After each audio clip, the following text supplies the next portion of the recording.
Welcome to the Leading Voices in Food podcast series. I'm Kelly Brownell, Director of the World Food Policy Center at Duke University.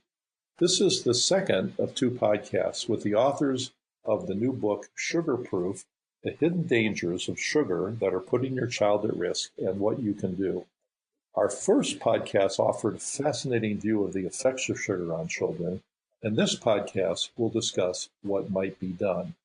University of Southern California's Michael Goran leads the program in diabetes and obesity at the Children's Hospital in Los Angeles. His co-author, Dr. Emily Ventura, is a nutrition educator, public health advocate, writer, and cook. Michael and Emily, thanks so much for being with us on the second podcast. Pleasure to be here, Kelly. Thank you for having us. So, Emily, let's begin with you. So some families might feel overwhelmed about where to start because of sugar reduction, because sugar's in so many things, and it's kind of a perplexing topic for many. So why don't we start with your thoughts on how much sugar a child can safely consume?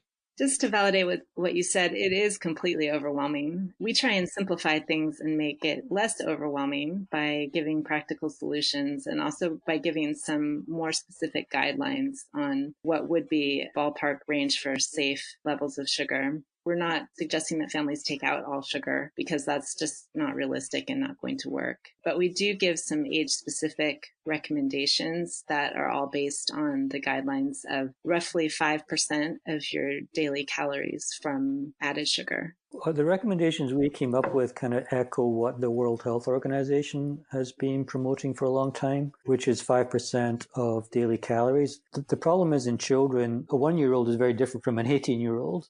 So how do we come up with recommendations along that spectrum? And so we came up with age-specific recommendations based on the needs of a 1-year-old versus an 18-year-old. And what we recommend, which is now looks like it's going to be recommended in the new dietary guidelines, is that for 0 to 2 years of age, 0 added sugars. And then from 2 to 18, it depends on the age and goes from about 5 grams or a couple of teaspoons of added sugar per day up to about 15 or 20 grams per day, depending on age. So there's room in there for added sugars. And like Emily said, we're not suggesting that we completely eradicate added sugar out of children's diets. We think that's just completely unsustainable and not going to work in the long run. But reflecting back to those recommendations from the World Health Organization and now the new dietary guidelines of America, those translate to roughly 5% of daily energy coming from added sugars as safe levels.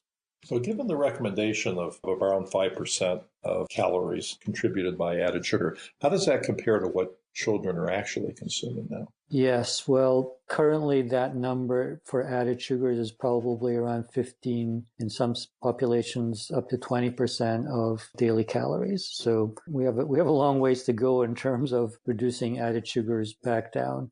And by the way, just to clarify what we mean by added sugars, this does not include natural sugars in fruit or natural sugar in milk or dairy products. We're talking about sugars added to food and processed foods, more so things like soda, but also many other different type of processed foods and snacks. Juice is a little controversial because the dietary guidelines and the FDA don't count juice as added sugars, so they would not count juice technically towards those 5%.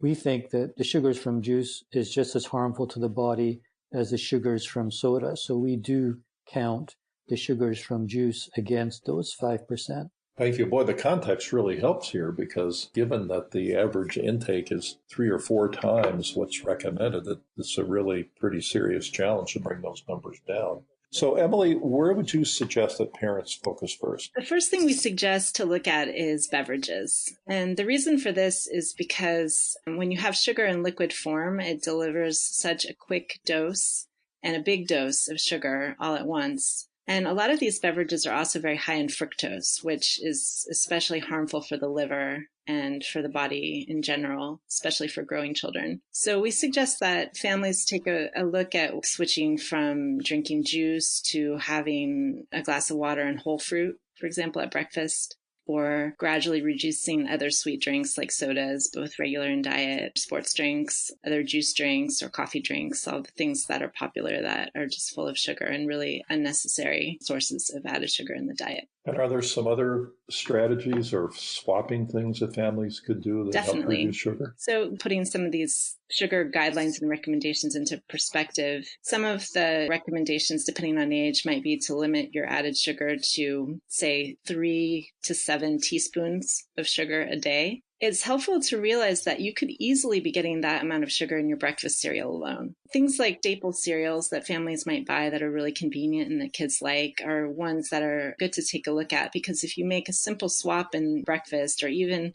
if you do want to stick with cereal, just changing the type of cereal that you buy, those kind of changes can have a big impact on the overall amount of sugar that kids get in a given day. It's interesting that you mentioned sugar, and I was reminded of a study that I was involved in, led by my former Yale colleague, Jennifer Harris, that randomly assigned children to different conditions to look at whether they needed sugar in breakfast cereals in order to enjoy them. And so half the kids got a low sugar version of a cereal, cornflakes rather than frosted flakes, and the other got the high sugar version.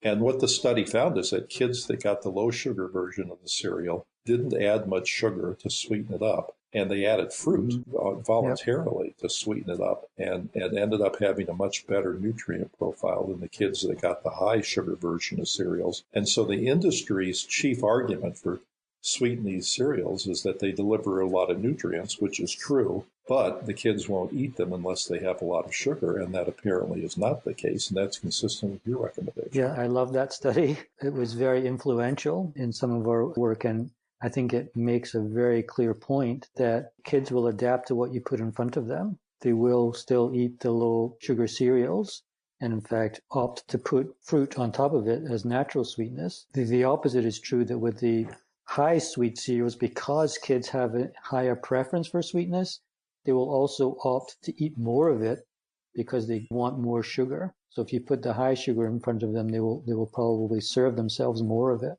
So let's ask about non-caloric sweeteners or low-calorie sweeteners, even including natural ones like stevia and monk fruit. Are these a good idea for children? No, we don't think so. For sure, the more conventional synthetic sweeteners like sucralose and aspartame, we just don't know enough about the long-term effects in children.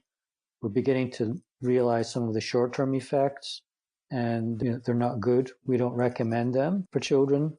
A lot of food companies and parents are turning to natural sweeteners like stevia and monk fruit. We just don't know enough about how they affect the body. And to be honest, I think we'd rather sweeten with natural food. What we recommend is, if you are going to cook or bake, is to use natural sweeteners. And by natural sweeteners, I don't mean honey or maple syrup or coconut sugar. Those are all added sugars. What we recommend is using whole fruit or dried fruit or dates or frozen bananas. There's lots of inventive ways that you can get sweetness into foods while maintaining natural sweetness and get the nutritional benefits of the whole fruits. Emily, are these sort of low-calorie sweeteners showing up in lots of processed foods, and what might parents look for on labels? It can be so confusing, especially with all the claims on the front of products that say no added sugar or all natural, and you think that you're getting something that's good for your kids, but then when you start investigating the back of the label and looking at the ingredient list, you realize that some of these artificial or even all natural low-calorie sweeteners are showing up side by side with regular sugar, or sometimes they're in there alone and you just don't realize it. It's important to note that sweeteners are so much sweeter than regular sugar. So what they do is they sort of reinforce a sweet taste preference that kids already have. And so it makes it harder for kids then to enjoy, a more subtle version of sweetness if they're used to these amplified tastes. We give ideas for how to read labels and avoid them, but also to help your kids gradually reset their taste preferences and be more happy with things that are naturally sweetened. Oh, so it sounds like you're saying that if kids get used to a very high level of sweetness because of either added sugar or even these non-caloric sweeteners, then that could generalize to preferences for highly sweetened versions of other foods in the diet, and it could have a really cascading effect. Is that right? Yep, exactly right, Kelly. What about the problem that some parents might worry about that's over-restricting kids and causing a backlash about sugar We consumption? all know stories about this, certain kids that you may have known when you were growing up or kids that you've seen now who have parents who just forbid sugar entirely. And then you kind of see the after effects of that. Kids on their own, they eat as much as they can, or they're really confused. They become afraid of eating things with sugar in them. And we certainly don't want any of that. It's okay to have some sugar in your diet. What we suggest is a dual-pronged approach. Just think about your home food environment and think about the staple foods that you have there for your kid. The idea is to create a safe, healthy food environment where kids can't go wrong. So whatever they're going to choose from the pantry to eat as part of their staple foods, their breads or snacks or cereal or whatever it is, you want all those things to be good, healthy choices so that kids aren't accidentally getting a lot of sugar in their staples. The other thing is to raise kids with an awareness about sugar, but also giving them some autonomy to make their own decisions. So for example, maybe, you go to a party and there's juice and there's soda and there's gummy bears in a dish and there's cake and there's ice cream. What we suggest is raising kids with an awareness that maybe they don't need all of those things and they can choose what would they most like to have at that party so that they still have a treat, but they don't have to sample everything all in one day. Well, that sounds like very helpful and concrete advice. Well, let me ask both of you about your opinions about policies, because so many policies could be affected by the sort of points that you're making. And you mentioned earlier the dietary guidelines and how that might change things, especially no sugar added at all for kids 0 to 2. But what are the implications on other things like getting rid of soft drinks in schools or changing what's in vending machines or offered through school lunch programs? And I'm wondering what you both think about that. Emily, let's start with you. We've seen some examples that can be effective. Like to see more of them, more changes in the school lunch programs and access to healthy foods for kids that live in areas where there aren't many grocery stores or markets with healthy things. Thanks. And Michael, what are your thoughts on that? Research actually shows that kids and teenagers get most of their soda at home, which is kind of a little surprising. And this gets you pretty quickly into talking about marketing and advertising. Other countries are starting to do more in terms of advertising and marketing policies, especially when it comes to targeting children. So I'd like to see more of that. I'd also like to see better warning labels, especially on things like soda and very high sugar items that are marketed to children. We ought to have warning signs on some of those products so that consumers know more directly what some of the health effects are.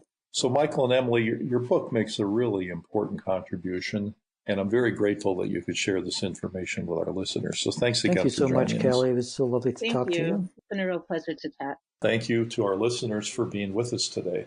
If you would like to subscribe to the Leading Voices in Food podcast series, you can find it on Apple Podcasts, Google Play, or your favorite podcast app. Podcasts and transcripts of the podcast are also available on the website of the Duke World Food Policy Center. This is Kelly Brownell.